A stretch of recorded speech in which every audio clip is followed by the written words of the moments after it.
किसके लिए कृतज्ञ हैं? क्या आप हर दिन छोटी छोटी बातों के लिए भी परमेश्वर को धन्यवाद देते हैं? मैं एक दिन सोच रही थी कि उन लोगों का क्या हाल होता होगा जो चल फिर नहीं सकते और जिन्हें इस्तेमाल करनी पड़ती है एक व्हील चेयर। आधी रात को बिस्तर से उठने के लिए भी उन्हें जरूरत पड़ती है। मैं कहती हूँ परमेश्वर का धन्यवाद कि मैं अभी भी देख सकती हूँ और अभी भी काम कर सकती हूँ। मैं अभी भी देख सकती हूँ। परमेश्वर का धन्यवाद कि मेरा जीवन अच्छा फल दे रहा है। ऐसा बहुत कुछ है कृतज्ञ होने के लिए, और हम जितनी ज्यादा कृतज्ञ होते हैं उतने प्रसन्न होते हैं और शैतान उतना ही क्रोधित होता है। कृतज्ञ होइए और धन्यवाद कीजिए। कृतज्ञ होइए, हर दिन कीजिए, इसे आपके जीवन का हिस्सा बनाइए। हमें हर सुबह स्वयं को परमेश्वर को समर्पित करना चाहिए। आइए भजन 25:1 की ओर चलते हैं। समर्पण के बारे में फिर लिखा है, हमें हर दिन वो करना है। हे यहोवा, मैं अपने मन को तेरी ओर उठाता हूं। हर सुबह से ये करना बढ़िया होता है, बैठकर, खड़े होकर, घुटने टेक कर या जैसी भी आपको सुविधा महसूस हो। अपने हाथ ऊपर उठाइए और कहिए, मैं हाजिर हूं प्रभु, मैं आपका हूं, मैं आपका हूं प्रभु। मेरा मुंह इस्तेमाल करो, मेरा मुंह इस्तेमाल करो, मेरा मन इस्तेमाल करो, मेरे हाथ इस्तेमाल करो, मेरे पैर इस्तेमाल करो, मेरी आंखें इस्तेमाल करो, मेरे कान इस्तेमाल करो। मेरी दौलत आपकी है। मैं स्वयं को आपके हवाले करता हूं, आपको समर्पित करता हूं। हम बहुत समय राह देखने में गुजारते हैं, परमेश्वर को यह बताते हुए कि हम क्या कर रहे हैं। मुझे यह पसंद है जो पौलुस ने मसीहियों के बारे में कहा था। उन्होंने कहा वो जितना हो सके उतना पैसों के द्वारा मदद करते हैं, परंतु स्वयं को भी देते हैं प्रभु को। ध्यान दीजिए, पैसा देना बहुत आसान होता है स्वयं को देने के मुकाबले। आज सुबह जब मैंने परमेश्वर से पूछा कि क्या वो कोई काम मुझसे करवाना चाहते हैं, तो मैंने कहा मुमकिन है मुझे वो अच्छा ना लगे जो वो कहें। आज बढ़िया जवाब मिला, अपना आनंद उठा। जी हाँ, किसे पता है कल क्या आज्ञा मिलेगी। आप मुझे सुन रहे हैं ना? मैं जानती हूं कि आप सारे शायद सोचेंगे, या शायद कोई सोच रहा होगा, देखिए मेरे पास वो सब करने के लिए टाइम नहीं है, मुझे सोना है। मुझे वो करने के लिए कितने बजे उठना होगा? देखिए, आप जानते हैं आप वही करेंगे जो आप करना चाहते हैं, चाहे मैं जो भी कहूं, पर मेरी बात मानिए, आपको समय पर सोना चाहिए ताकि सुबह उठ सकें।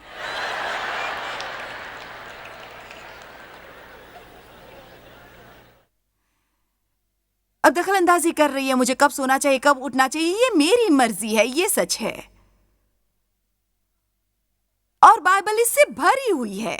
याकूब सुबह जल्दी उठकर प्रभु को खोजता था, इब्राहिम सुबह जल्दी उठता था और प्रभु को खोजता था, दाऊद सुबह जल्दी उठकर प्रभु को खोजता था, यीशु जल्दी उठते थे जैसी उनकी आदत थी और एकांत में जाकर प्रार्थना करते थे। मैं आपसे सिर्फ इतना कहना चाहूंगी कि यदि आप परमेश्वर के साथ समय नहीं गुजारेंगे, आपका हर दिन दुखद होगा। आपके जीवन में दुखों की कोई कमी नहीं होगी, आपको एक के बाद एक दूसरा दुख मिलता रहेगा। कुछ बहुत अद्भुत होता है जब आप परमेश्वर को समय का पहला अंश देते हैं। जी हाँ, मेरा मतलब है आपको ये करने के लिए 2 घंटे लगाने की जरूरत नहीं। आप अब 10 मिनट में कर सकते हैं जो मैं कह रही हूं, यदि आप चाहें। आपको परमेश्वर के साथ गुजारा समय इतना लाभदायक लगेगा कि आप और समय गुजारेंगे, आप तरीके ढूंढेंगे, आप ऐसे करेंगे, वैसे करेंगे। दफ्तर में अपने साथियों के साथ भोजन करते समय गपशप करने की बजाय भोजन की छुट्टी के वक्त कहीं अकेले जाकर बैठिए और वो समय परमेश्वर के साथ गुजारिए।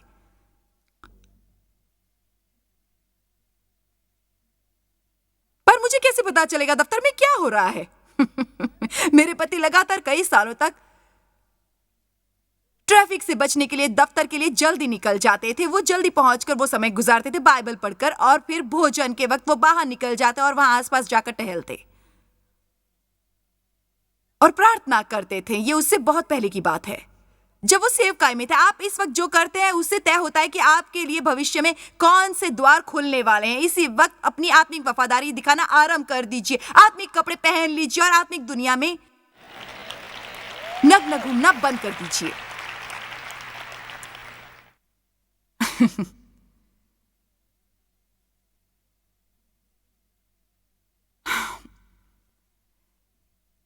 एक आदत डाल लीजिए। लूका 22:49।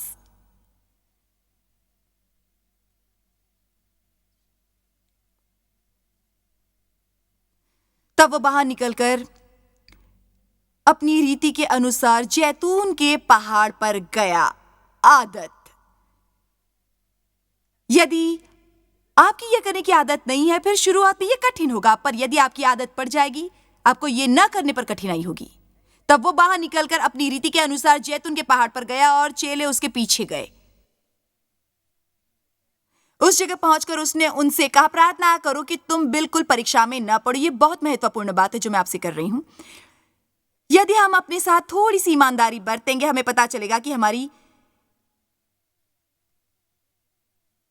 क्या कमजोरियां हैं। इस इंतजार में मत रहिए कि एक बार फिर प्रलोभन के आगे घुटने टेककर मुश्किल में पड़ने के बाद फिर प्रार्थना करके उससे मुक्त हो जाएंगे। पहले से प्रार्थना करें, तब प्रलोभन आए तो आप उसमें ना फंसें। आमीन। पहले से प्रार्थना कर लीजिए। यीशु चेलों से यही करवाने की कोशिश कर रहे थे। प्रार्थना करो कि तुम परीक्षा में न पड़ो। वो जानते थे कि चेलों के सामने कठिन हालात आने वाले थे। वो गंभीरता से सोच रहे थे, मैं जानता हूं तुम लोग उतने शक्तिशाली नहीं हो जितना स्वयं को समझते हो। तुम्हें प्रार्थना करनी चाहिए। तुम्हारे लिए जरूरी है कि तुम्हें 1-2 घंटों में यहां परमेश्वर की मदद प्राप्त हो। बाइबल के अनुसार जब वो प्रार्थना कर रहे थे, चेले सोए थे। देखिए, वो आगे बढ़कर परमेश्वर की इच्छा पूरी करने के लायक थे। उन पर बहुत दबाव था परमेश्वर की इच्छा न पूरी करने का, परमेश्वर की इच्छा से दूर भाग जाने का। फिर भी वो करने लायक हुए जो परमेश्वर उनसे चाहते थे। आमीन। यदि भोजन आपके लिए परीक्षा है, फिर इस इंतजार में मत रहिए कि 3 प्लेटें साफ करने के बाद आपकी प्रार्थना होगी।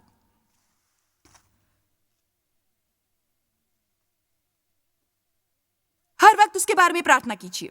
हर सुबह उसके बारे में प्रार्थना कीजिए। परमेश्वर, खाने की आदत से मुक्त होने के लिए मेरी मदद कीजिए। मेरे लिए कितना अजीब है खाने को अपने पर कब्जा करने देना। मैं प्रार्थना कर रहा हूं परमेश्वर आपकी शक्ति के लिए कि जब मैं खाना खाने बैठूं तो मैं उतना खाऊं जितना मेरे लिए जरूरी हो। आप वो खाने के बाद मैं और न खाऊं।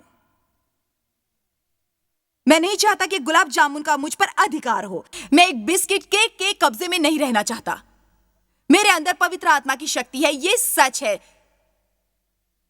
चाहे जो भी हो, चाहे जो भी हो, अपनी कमजोरी को पहचानिए। मैं हर दिन अपने मुंह के बारे में प्रार्थना करती हूं। हर दिन। परमेश्वर, मेरे मुंह पर नजर रखिए, कहीं मैं अपनी जुबान से कुछ उल्टा सीधा न कह दूं।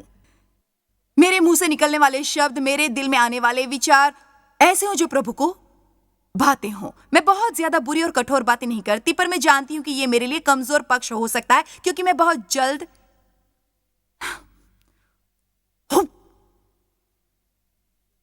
क्या कहा? मैं बहुत जल्द बेकाबू हो सकती हूं। कोई समझ रहा है मैं क्या कह रही हूं?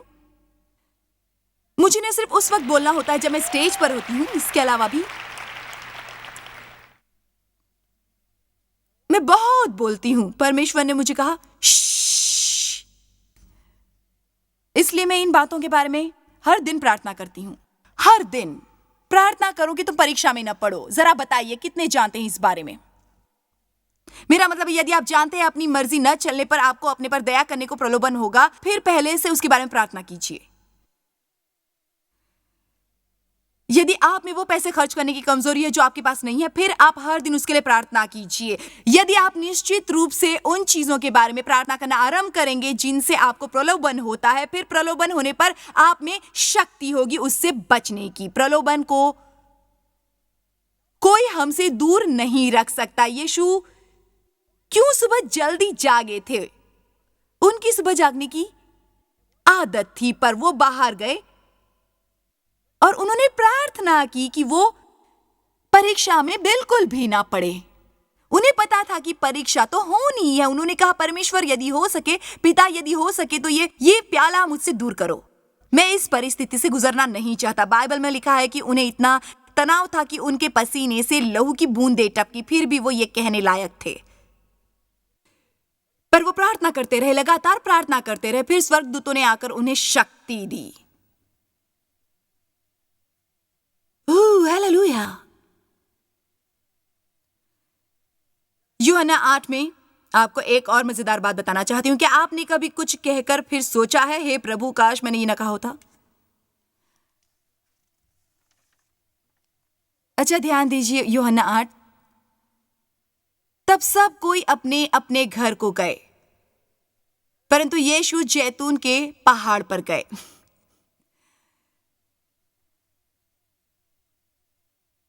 मैं कईयों के जीवन में दखल दे रही हूं। ठीक कहा ना? ठीक कहा ना? मैं उसमें दखल अंदाजी कर रही हूं बहुत ज्यादा। और भोर को फिर मंदिर में आया और सब लोग उसके पास आए और वो बैठकर उन्हें उपदेश देने लगे। तब शास्त्री और फरीसी एक स्त्री को लाए जो व्यभिचार में पकड़ी गई थी और उसको बीच में खड़ी करके यीशु से कहा, हे गुरु, ये स्त्री व्यभिचार करते हुए पकड़ी गई है। व्यवस्था में मूसा ने हमें आज्ञा दी है कि ऐसी स्त्रियों को पत्थर वाह करे। सो तू इस स्त्री के विषय में क्या कहता है? उन्होंने उसको परखने के लिए ये बात कही ताकि उस पर दोष लगाने के लिए कोई बात पाए। वैसे यहाँ क्या हो रहा था? व्यवस्था के अनुसार उसे पत्थरों से मार देना चाहिए था, पर यीशु सिखा रहे थे करुणा और प्रेम, क्षमा करने के बारे में। अच्छा, यीशु देखते हैं आप इससे कैसे बचते हैं। यदि आप कहेंगे इस पर रहम करो और इसे क्षमा करो, फिर आप वो नियम तोड़ेंगे जिसके अनुसार इसे पत्थर मारने चाहिए। पर यदि आप कहेंगे कि इसे पत्थर मारो, फिर आप एकदम उससे विपरीत हैं जो आप सिखाते हैं कि हमें रहम और दया करनी चाहिए। ये बढ़िया है, अब दया दिखाइए, देखें क्या होता है। हम उनकी समझदारी चतुराई से देखते हैं, परंतु यीशु झुककर उंगली से भूमि पर लिखने लगे। मुझे विश्वास है कि वो ये सुनने के लिए इंतजार कर रहे हैं कि परमेश्वर क्या कहते हैं। आइए अगली आयत पढ़ते हैं और जानते हैं कि क्या हुआ। जब वो उसे पूछते रहे तो उसने सीधे होकर उनसे कहा कि तुम में जो निष्पाप हो वही पहला पत्थर उसको मारे।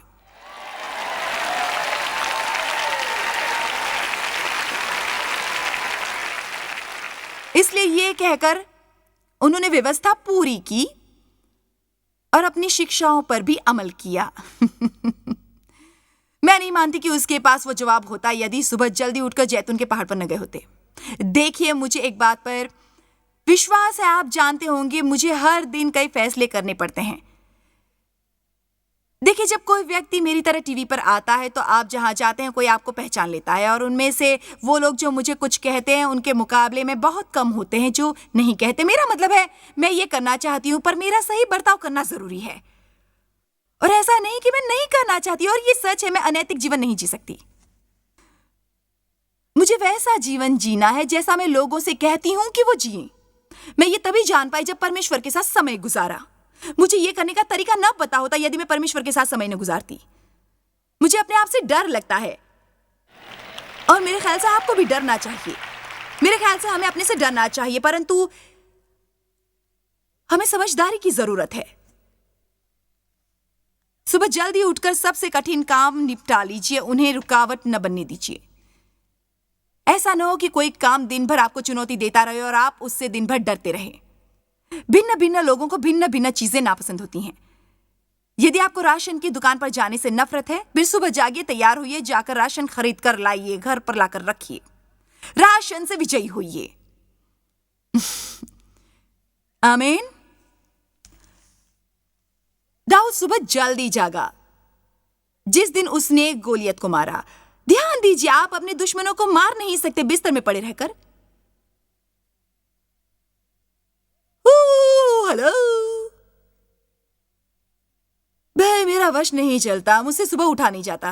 अच्छा, ऐसे करो कि तब आप भी जागो, उसे अपनी सुबह मानो। यदि आपको 10 बजे से सोना है, फिर वही आपकी सुबह है।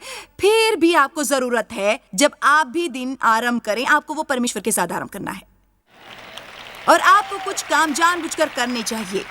आपको एक फैसला करना चाहिए, आज का दिन जो प्रभु ने बनाया है मैं इसका आनंद उठाऊंगा।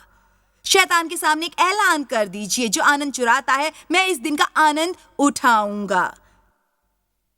मैं अपनी धार्मिकता पहन रहा हूं, मैं जानता हूं मैं मसीह में कौन हूं। मैं अपनी शांति पहन रहा हूं। यीशु ने मुझे अपनी शांति दी है। मैं आज परेशान नहीं होऊंगा यदि सब कुछ मेरी मर्जी के अनुसार नहीं होगा। मैं आत्मा की तलवार इस्तेमाल करने वाला हूं। मैं अपने मुंह से परमेश्वर का वचन बोलने वाला हूं। मैं विश्वास का कवच पहनने वाला हूं। मैं उद्धार का टोप पहनने वाला हूं। मैं प्रेम पहनने वाला हूं। मैं रहम ओढ़ने वाला हूं। उसमें समय नहीं लगता। ऐसे करके अब आप दिन भर के लिए तैयार होते हैं। अब सुबह जागते हैं, आप परमेश्वर को खोजते हैं क्योंकि वो आपके मन्ना है। इस्राएली सुबह जल्दी उठकर अपना मन्ना बटोरते थे। वो सुबह के वक्त गिरता था और वो उसके लिए इंतजार नहीं करते थे क्योंकि तब उन्हें अगले दिन तक कुछ भी नहीं करने को मिलता था। वो उठकर अपने बर्तन लेकर बाहर जाते और उसे जल्दी से बटोर लेते थे। मैं सचमुच मानती हूं कि न सिर्फ यहां बल्कि शायद दुनिया में कई हजार लोग होंगे या टीवी द्वारा देखने वाले लाखों लोग होंगे जिनके लिए मैं अब जो बताने वाली हूं उनकी समस्याओं का हल है। ऐसा नहीं कि आप नहीं जानते आपको क्या करना चाहिए। आपने बहुत सुना होगा कि क्या करना चाहिए, पर ऐसे लगता है जैसे आप में वो करने की शक्ति नहीं है। वो जो प्रभु की बाट जोते हैं वो नई शक्ति प्राप्त करते हैं। वो अपने पंखों के साथ बाजू की तरह ऊपर उड़ते हैं। वो भागते हैं पर थकते नहीं है। वो चलते हैं।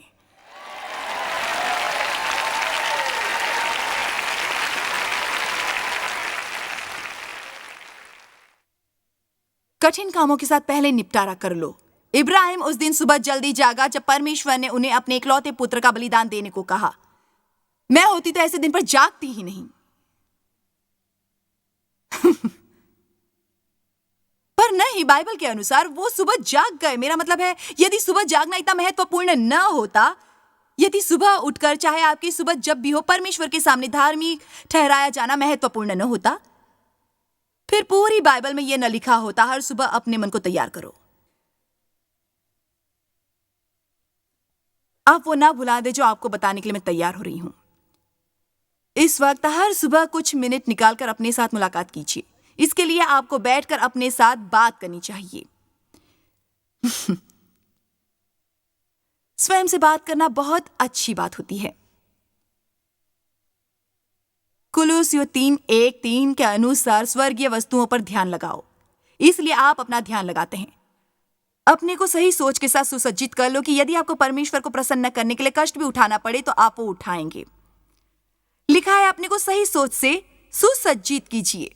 पहले से सोच लीजिए, चाहे आज मुझे परमेश्वर को प्रसन्न करने के लिए जो भी करना पड़े मैं करूंगा। चाहे मुझे कोई बलिदान करना पड़े मैं परमेश्वर को प्रसन्न करने के लिए करूंगा। मैं शांति प्रिय बनूंगा और शांति कायम रखने वाला बनूंगा। मैं किसी बात पर अड़ूंगा नहीं। यदि मेरी इच्छा पूरी नहीं हुई मैं समझौता करूंगा और तब भी प्रसन्न रहूंगा। आपको देखकर लग रहा है जैसे आप कुछ समझ नहीं रहे हैं। जैसे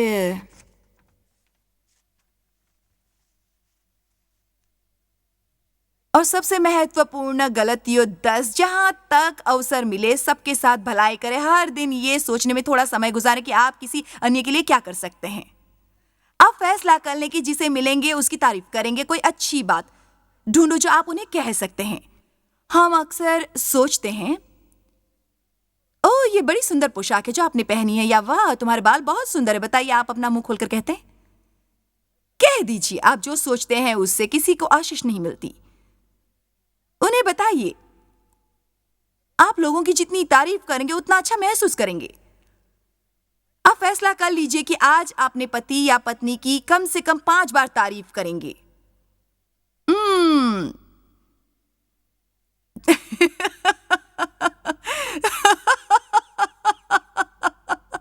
लगता है किसी पुरुष को यह बात अच्छी नहीं लगी।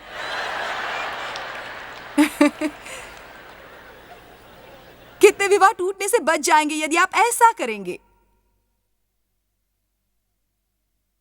सिर्फ इतना ही नहीं, लोग उन भली बातों की ओर प्रतिक्रिया दिखाएंगे जो आप उनसे कहेंगे और वो भी आपको प्रसन्न करना चाहेंगे। आप अपनी को नापसंद चीजों के बारे में सिर्फ शिकायत नहीं करते। क्या कोई मुझे सुन रहा है? मैं अब अपनी इच्छाओं और भावनाओं के द्वारा नहीं जीती। मैं कुछ काम करने का फैसला करती हूं। मैंने दृढ़ फैसला किया है। मैं अपने जीवन का आनंद उठाऊंगी और मैं शांति प्राप्त करके ही रहूंगी। मैं बंधन में जीवन नहीं गुजारूंगी और यदि कोई आजाद हो सकता है वो मैं होंगी।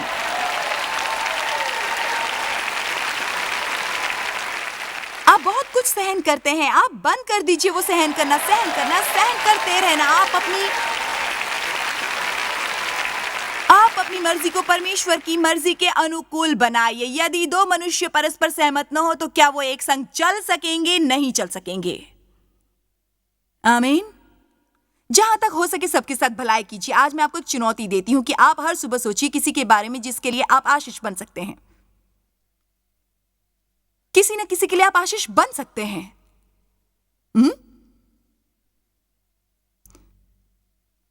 आपको सिर्फ अपने घर में नजर मारने की जरूरत है। आपके पास इतनी वस्तुएं हैं कि आप नहीं जानते उसका क्या करें।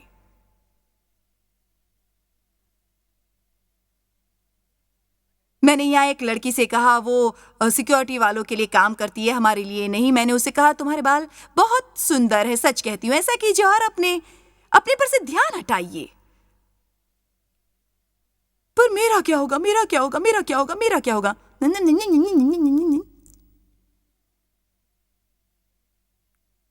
अच्छा, हर सुबह आपको ऊंची आवाज में वचन का इकरार करना है। परमेश्वर के वचन का इकरार कीजिए हर दिन जोर से, और हर दिन आपको अपने भविष्य के बारे में भविष्यवाणी करनी चाहिए। वैसे आपकी इस बात का क्या अर्थ है? आप हर चीज के बारे में वैसे बोलना बंद करें जैसे हैं, और न घटित हुई बातों के बारे में बोले जैसे वो सम्मुख हो। यदि आपको अच्छी तरह नींद नहीं आती, हर दिन ये 6 बार मत कहिए कि मुझे नींद नहीं आती, मुझे गहरी नींद नहीं आती, मुझे सचमुच नींद की जरूरत है, मुझे सचमुच नींद नहीं आती।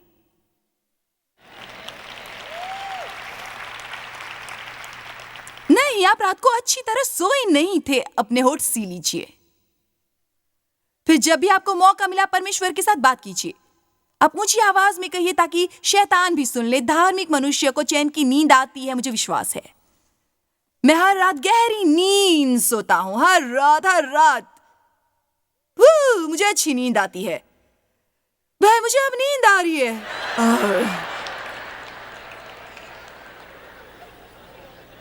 जानते हो आज सुबह मैं क्या सोच रही थी? हमें एक काम करना है, हमें सचमुच सुनना है बेवकूफी की कुछ ऐसी बातें जो हम बोलते हैं और जो अन्य लोग बोलते हैं, तब हम परमेश्वर से उनकी करुणा के लिए कृतज्ञ होंगे।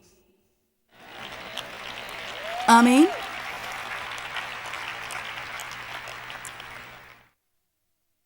अपने दिन की सही शुरुआत कीजिए। दूत परमेश्वर का वचन सुनते हैं।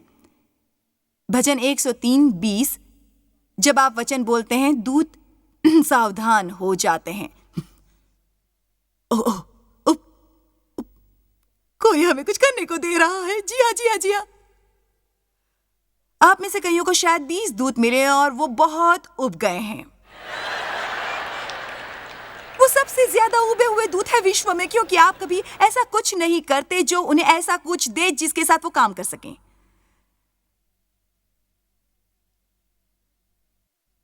मैं हर दिन कहती हूं, मैं आशा कर रही हूं कि आज मेरे साथ कुछ भला होगा। मैं शुभ समाचार की आशा कर रही हूं। मुझे सारी बुरी खबरें मिल चुकी हैं जो मिलनी चाहिए थी। पहले जब फोन की घंटी बजती थी, अरे बाप रे, मैं सोचती थी एक और बुरी खबर होगी। और अब यदि मुझे बुरी खबर मिले भी, मैं उसके लिए तैयार होती हूं, क्योंकि मैंने पहले ही पक्का फैसला कर लिया है कि मैं मसीह के द्वारा सभी कुछ कर सकती हूं। यह आलसी लोगों के लिए नहीं है, क्योंकि आलसी लोग 10 बार अलार्म बंद कर देते हैं।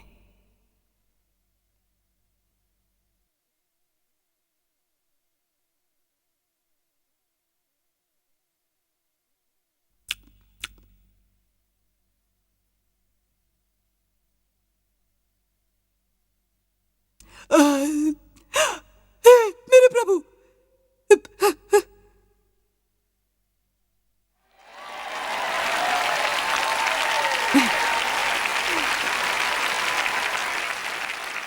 जिस वक्त आप सुबह मुझे यहां देखते हैं, मैं 2-3 घंटों तक परमेश्वर से मिल चुकी होती हूं और आपको इसके लिए प्रसन्न करती हूं,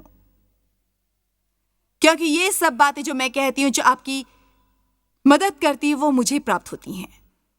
रोज परमेश्वर के साथ बैठकर 3 घंटों तक गपशप नहीं करती हूँ। ज्यादातर मौकों पर मैं ये भी महसूस नहीं करती कि वो वहां है, न मैं कुछ सुनती हूँ। बात सिर्फ इतनी सी है कि जब हम परमेश्वर को देते हैं सम्मान, उन्हें अपना वो समय देकर, फिर हम उन्हें अपने जीवनों में प्रकट होते देखते हैं।